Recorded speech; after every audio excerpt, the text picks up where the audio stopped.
Hello everyone, I'm the Saxy Gamer. Today we're here for yet another Civilization 6 City-State Guide, where today we're going to be covering the industrial city-states.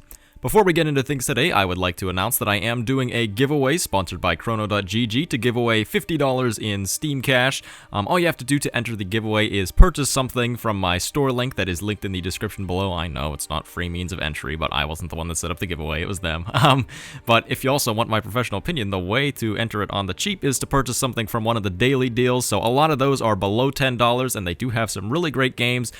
So that can enter you into the giveaway, or you can just purchase any of the other things that are permanently on my store. All purchases will just benefit me as well because I do get a kickback from all purchases that are made. So if you're interested in entering that giveaway, the link is in the description below. Getting into things, let's go ahead and start talking about the Envoy effects of your industrial city-states in Civilization 6. So much like with all of the other city-states, you're going to get the effects at 1, 3, and 6 envoys, and there are different effects based on whether or not you're playing in the base game or if you have the expansions installed. One of the things that I'm going to mention as we do this, I didn't write it out because I didn't want to, completely clutter the screen here, but all of the production benefits that you get from these city-states apply to when you're building districts, wonders, and buildings, not to other things. So these production bonuses are not to, things like units. It only applies to districts, wonders, and buildings, but I just didn't want to write it out for every single one that I put on the screen, otherwise it might get a little crowded. So for the base game, at 1 envoy, you receive +2 production in the capital, which is pretty much the same as all of the other city-state types. You get 2 of the yield in the capital.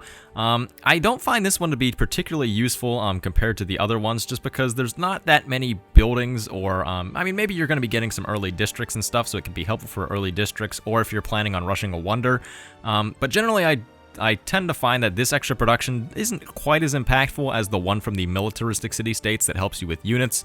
That is partly just how I play the game, though, because early on in the game I tend to unit spam pretty hard, but nonetheless 2 production in the capital is better than nothing, and it pretty much just gives you like an extra hill tile that you're working for free, if you think about it, because, a plains hill tile will have 2 production on it, so it's like getting one of those for free. At 3 envoys in the base game, you're going to receive +2 production in every industrial zone, and at 6 envoys, you're going to receive an additional +2 production in those industrial zones. So overall, it's pretty much just like you're working another Plains Hill tile for free. An additional 4 production really is not that much. It's not that insane of a boost. But, it does kind of stack up a little bit whenever you have multiple cities. The thing is, unlike culture or science, it's not added up over your entire empire, so it makes each one of your cities individually a little bit better, but it doesn't really benefit your total empire as a whole. So the envoy effects from industrial city-states honestly are not quite as good as the other city-states in my opinion. For the expansion effects, much like with the base game, at 1 envoy we get +2 production in the capital for buildings, districts, and wonders. But at 3 envoys we now receive +2 production in every city with a workshop. So it at least just makes it so that you have to have workshops constructed as well, which does make it a little bit harder to utilize. And then at 6 envoys you receive +2 production in every city with a factory. The one thing that I'd like to clarify with this one is that it doesn't add production to the factories themselves and thus the aura that the factories have. It only adds the production to the city with the factory. So normally like a powered factory will have 5 production, so the aura does not become 7 production. The aura that the factories give to cities within 6 tiles is still 5 production, but the city that has the factory actually built in it is the one that will get the extra 2 production. So that is something to just watch out for, and it is kind of a reason to build more than one factory, if it's still in the area of effect of another factory, but it's for 2 production, it's really not worth it. And my views on, the envoy effects in the expansions are even a little bit worse than what they were in the base game because you have to have these buildings constructed. And I think that that amount of production really is not that impactful, but it still is nice, so you might as well put envoys in those city-states. But if you're, say, going for like a science or culture victory, I would rather advise you to put, as long as you're maintaining suzerainship, I would rather put envoys in cultural or scientific city-states because those yields just end up being generally more useful than the ones from the industrial city-states. One thing that I'd like to clarify that I accidentally misspoke in the last episode is that for suzerainship of a city-state, you need to have at least 3 envoys, but I had said in the last episode that you need to have 2 more envoys than the next highest player, and that is incorrect. You only need to have 1 more. So I just wanted to, kind of correct that mistake in the last one, so it is a little bit easier to gain suzerainship than what I had mentioned. Now let's go ahead and actually cover the suzerain bonuses of the various industrial city-states. So starting off here, we're going to start with both Auckland and Brussels. So Auckland's suzerain bonus is that coastal tiles will provide an additional +1 production, and they gain an additional +1 production when you reach the industrial era. So Auckland is a city-state that if you are playing a coastally focused civ, I would 100% recommend that you utilize Auckland, because getting that extra production in coastal cities is insanely good, because coastal tiles generally have very poor production, so it takes forever to build things in coastal cities.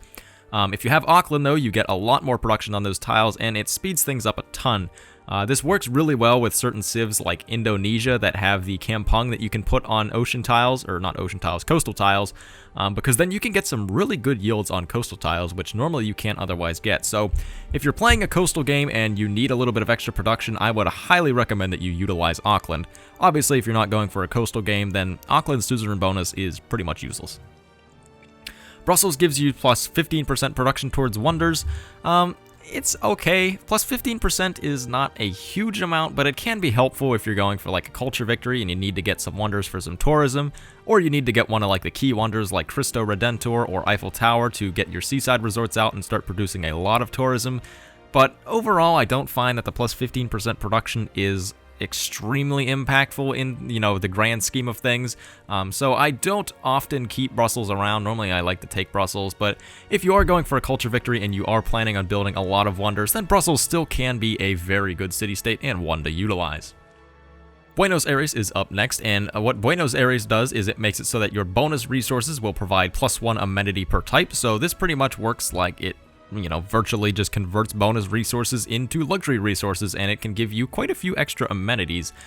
This is really, really nice because having amenities, like enough amenities to keep your cities happy, gives you blanket, like all over your entire empire, just an increase in yields that is percentage based.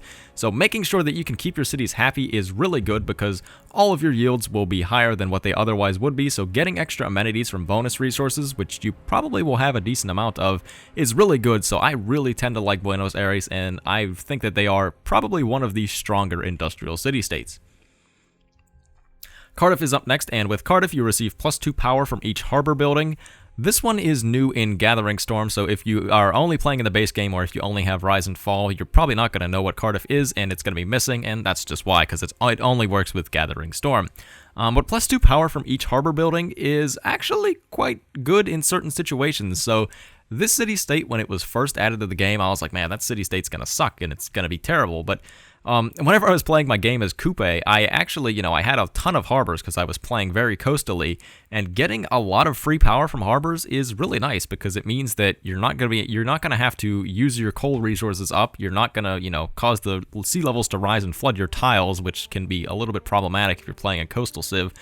Because these power, like the power that you get from these harbor buildings, does not generate any CO2. So it can allow you to play, like a 0 CO2 run through pretty easily if you just have a lot of harbors. So if you're playing a coastal civ, I would actually recommend keeping Cardiff around because you can get a lot of power for literally no resource cost. The last two city-states that we have here are Hong Kong and Mexico City, and Mexico City used to be Toronto if you're in Rise and Fall or the base game, but it got changed to Mexico City since, Canada got added to the game. So Hong Kong's suzerain bonus is that you receive +20% production towards city projects. Throughout most of the game, this is pretty terrible and it doesn't really do much, but the area where this really shines is in the late game, because keep in mind that the space race projects are all city projects, so you can get +20% production towards all of the space race projects, which is insanely helpful for science victory. If you're not planning on going science victory though, I think Hong Kong is pretty bad and they really don't provide much because I don't find myself running city projects that much, and even when I do, I'm not really in a hurry to finish them. Normally I'm running them because I have nothing else to run, so Hong Kong overall is not one that I like to keep around very often.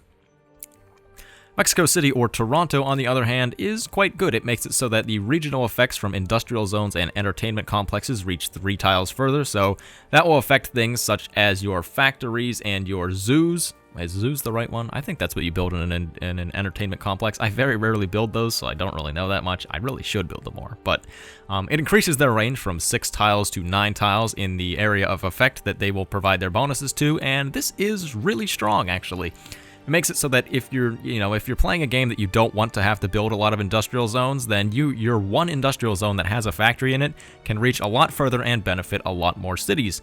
Also, it just makes amenities a little bit easier if those entertainment complexes are helping out a few more cities that are farther away. And it also can be nice if you have Magnus with vertical integration, and if you're spamming out a lot of factories in cities, it can make it so that Magnus, like the area of effect that Magnus utilizes with vertical integration, it brings in a few more factories and can get you even more production than what you already would be from stacking factories. So Mexico City is a very strong industrial city-state, and it's very helpful for both science and culture victory, because it's helpful if you want to build space parts or if you want to build wonders in a city and you need a lot of production to do so. So Mexico City is one that I tend to like. So now let's talk about whether you should keep or kill these city-states. So I'm going to shade the ones green as the ones that you should always keep in a game, and the ones that are red are going to be the ones that you should pretty much always kill and take their land in a game. So for the industrial city-states, things are actually looking pretty good for them. The ones that I would always keep are both Buenos Aires and Mexico City, and I really would never, guaranteed 100% always kill one of these city-states, because there are situations in which all of these guys are useful. Like, there's never a situation where I'm like, man, that city-state is just absolutely horrible in every single situation, because there are some that are more situational than others. Obviously, like Auckland and Cardiff are very useful if you're playing coastally, but if you're not playing coastally, then there is, pretty much no reason to keep them around. Same thing with Hong Kong. Like, if you're going for a science victory, Hong Kong can be insanely strong. If not, though, they're pretty bad and you should take them. So none of these city-states I would recommend as an always kill, but Buenos Aires and Mexico City are always keeps just because of how useful and widespread their bonuses are. If I had to give a ranking for these city-states, obviously it's hard to rank city-states just because of how situational they are, but if I were to give a ranking, this is what it would be. Poor Cardiff down there on the bottom at the worst, but even though Cardiff is the worst, that doesn't mean Cardiff is a bad city-state. I think that Cardiff is still a pretty good city-state, and I just think that all of the suzerain bonuses on these city-states are pretty good. So, once again, take this list with a grain of salt, because just because something is lower on the list doesn't mean it's a bad city-state, because all of these are pretty good. None of them are particularly outstanding in all scenarios, but all of them are at least relatively, good. So thank you everyone for watching. I have been the Saxy Gamer. If you enjoyed the video, feel free to like. If not, feel free to dislike. If you're looking for more Civilization 6 content, feel free to subscribe. Thank you for watching, and goodbye.